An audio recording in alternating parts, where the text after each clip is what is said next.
You could make a lot of progress as a screenwriter over the next several months if you're intentional about the craft.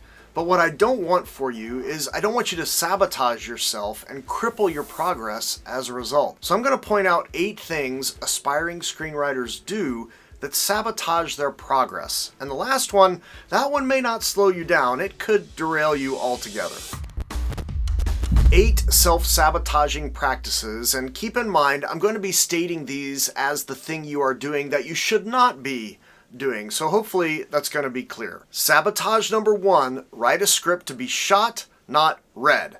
Okay, this is bad. The screenplays you are writing, whether it's a feature or TV pilot, are not going to be sold and put straight into production and shot that way. Even if, and that's a big if, your script is sold, there will be some rewrites before production begins. And the first thing you need to worry about is having a script that is a great read. Not a good read, a great read. And that means that a lot of the stuff you hear about how to format shots and angles and all of that, nope, shouldn't be in your script. Those are things that get put there when your script is going to be shot. It's not. Your script is meant to be read. And I'm harping on this, I know, but so many scripts I read from aspiring writers are not even thinking about it like this. You have to understand that the scripts you write are more akin to resumes than to a story that's going to be filmed. The scripts you write will likely get you work, hopefully, and so your focus should be on having a solid story, telling it well and in a compelling way,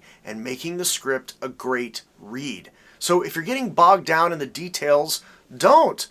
You're free now. If someone can read it and they can understand what's going on and you're honoring the expectations of things like format and page count and all that, you're already in a better boat than about 80% of the scripts floating around out there. Sabotage number 2, not writing marketable scripts. I know, I just told you the script you write probably won't sell. So now you're wondering why I'm telling you to write a script that is marketable. And I get the confusion, but here's what you have to understand.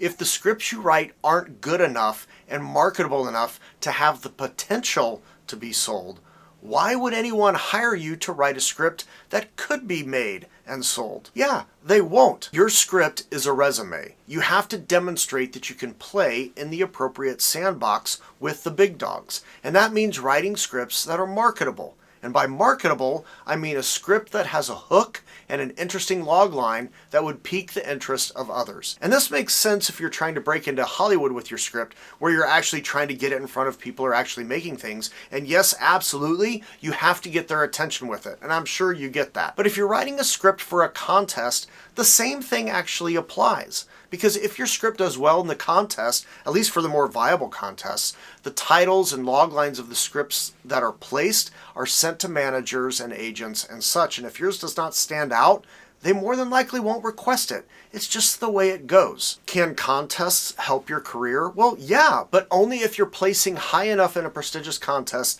and you have a marketable script. But what if you're writing a script to shoot for yourself? You might think, well, I can then do whatever I want, right? Nope. You're going to try to get that into festivals or in front of someone who can help you distribute it. And the only way you're going to get their attention, yep, have a marketable script. And the last one, what if you're just writing a script and you don't plan to do anything with it? Just a hobby, or you're just writing it to learn something, you're writing it just for you, whatever. Then sure, fine, write whatever. Unless you someday want to have your stuff get made. If you want to be a screenwriter, then start writing scripts a professional screenwriter would actually try and write. I mean, that's like a professional athlete just doing a workout that would get them on the high school junior varsity team. I mean, it might be a decent workout, but it's not going to help them at a professional level as much as a professional level workout would. So if you're aspiring to be a screenwriter, write marketable scripts. Sabotage number 3, thinking it's just about the writing. Being a screenwriter is not just about the actual craft of writing. I mean, yeah, it's for sure important, definitely important, but there are other skills you have to be good at if you want to be a screenwriter. Writing solid emails, doing phone calls, holding a conversation with somebody, public speaking, being friendly with others, just to name a few. And if you want to work in TV, you need a different skill set than someone who works in film. In film, the director is where the buck stops. They make the decisions, and the writer essentially kind of works for them. In TV, the writer is where the buck stops, and the directors basically work for the writers. And TV writers have to learn how to manage budgets and work with all the departments and negotiate rates and terms with cast and crew. And both groups need to know how to interpret notes, to fight for story elements, and to know when to not fight over things that are not as important. And none of those things have to do with the actual craft of screenwriting. So if you're an aspiring screenwriter, and I'm guessing you are if you've watched this far, you should also be learning other skills that you will need to be a successful screenwriter. Skills outside of the craft of writing. Because if you only focus on the craft and you write great stories, that's awesome, everything seems to go well until you have to interact with people. And if you're scared or timid or a jerk or don't know how to play nice with others, people will read your stuff, but you will never be hired or find success that you're looking for. So if you just want to sit in your room or in Starbucks or whatever and write, you might want to consider writing in another medium, not being a screenwriter. Sabotage number 4, the quicksand of never-ending drafts. You can spend 3 years working on one script, or you can spend 1 year writing one script and do that for 3 years in a row. Which writer is going to be further down the road? Yeah, the one who wrote 3 scripts over 3 years instead of the one who wrote the one over 3 years. I speak truth. I hate to be the one to break it to you, but your first script that you wrote, that one that you really, really love, I'm sorry, it sucks. The best thing about it is you got to the end, you know you love the craft, and you've demonstrated you can get to the end of the script. None of those things are little accomplishments. They are huge. But stop working on that first script. In fact, if you're right now more than draft 5 on that first script, stop, put it away, put it in a drawer, write something new. In a year or two, if you still really think about it, it's a great story, you want to come back to it, rework it with all the new skills that you will have learned, that's great, okay? But stop the never-ending drafting of one script. You're doing yourself a disservice, and it's time to move on. Sabotage number 5, not knowing the difference between story and storytelling. And I do talk about this one from time to time, but until the message gets through, I'm going to keep mentioning it. And time for more harsh truth. Just because you watch movies and TV does not mean you know what a good movie or TV show is. You might know which ones you like or which ones you don't like. You might even be able to articulate some reasons why you like or dislike them, but that doesn't mean you know what a story is or really even what a good story is, or that you know what differentiates story from storytelling, or that you know what tools you can employ. So take this list of 10 things. Here they are. 5 are story and 5 are storytelling. Do you know which is which? Drop in the comments what you think. The point is, if you don't know the difference, you're going to have a hard time in not only crafting your screenplay, but in interpreting any notes you get back on it, whether those notes are from friends or a writer's group or industry professionals. So you have to know the difference between story and storytelling. Sabotage number 6, believing the process of writing a script is not important. The finished product, the screenplay, yeah, that's the goal. That is very true, and you must have a solid script.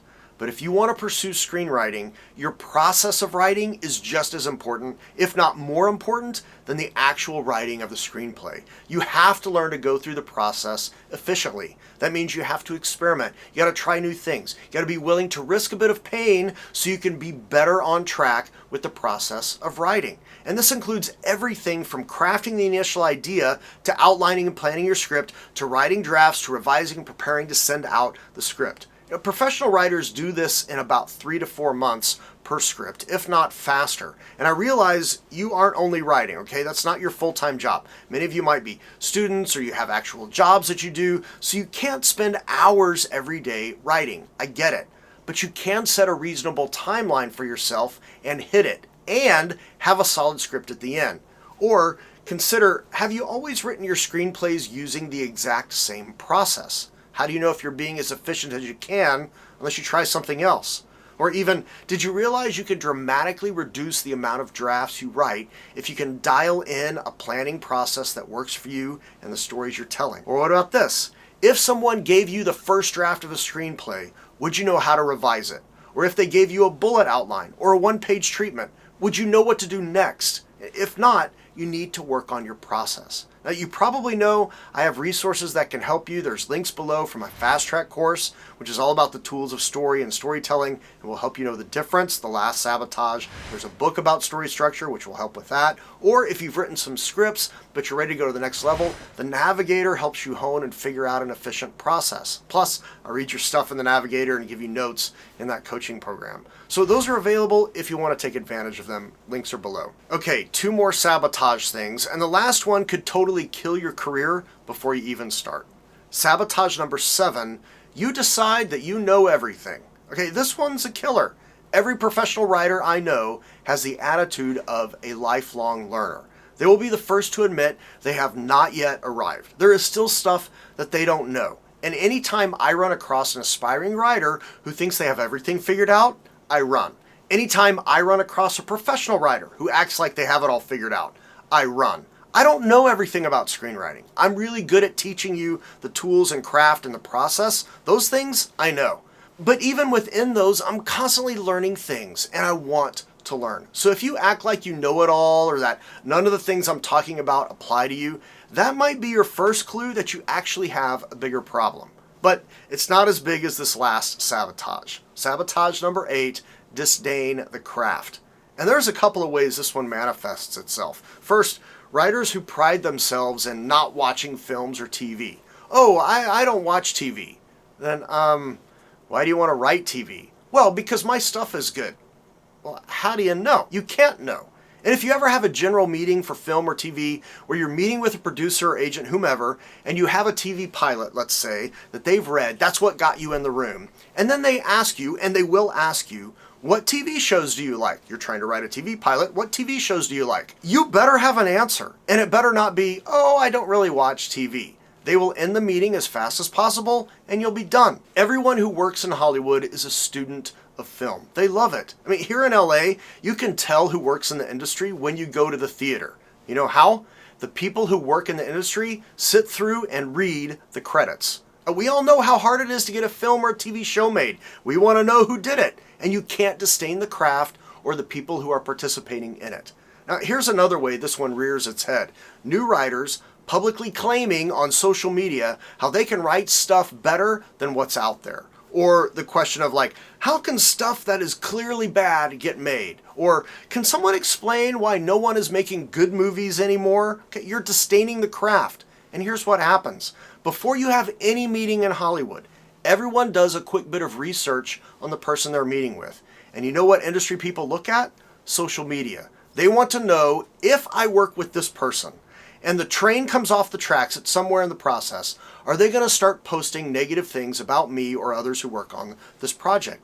And if they see you've posted negative things in the past, they're going to think you're going to post about them in the future. And you'll never even get the invitation for a meeting. Your career will be done before it even gets started. So be a student of film. Learn the names of writers and directors. You don't have to know them all, but know some of them, and don't disdain the craft. No one sets out to make a bad film or TV show. Yes, unfortunately, it happens, but don't let your tirade or rant that you decide to post publicly eliminate you from getting the opportunity of getting something made. Okay, so those are 8 things that can sabotage you, but when it comes to your main character, you can accidentally be sabotaging them too. And if you want to learn more about that, watch this. Thank you for watching, and there are links below if you'd like my help. And when you tell a story, don't sabotage yourself so you can tell a story that matters.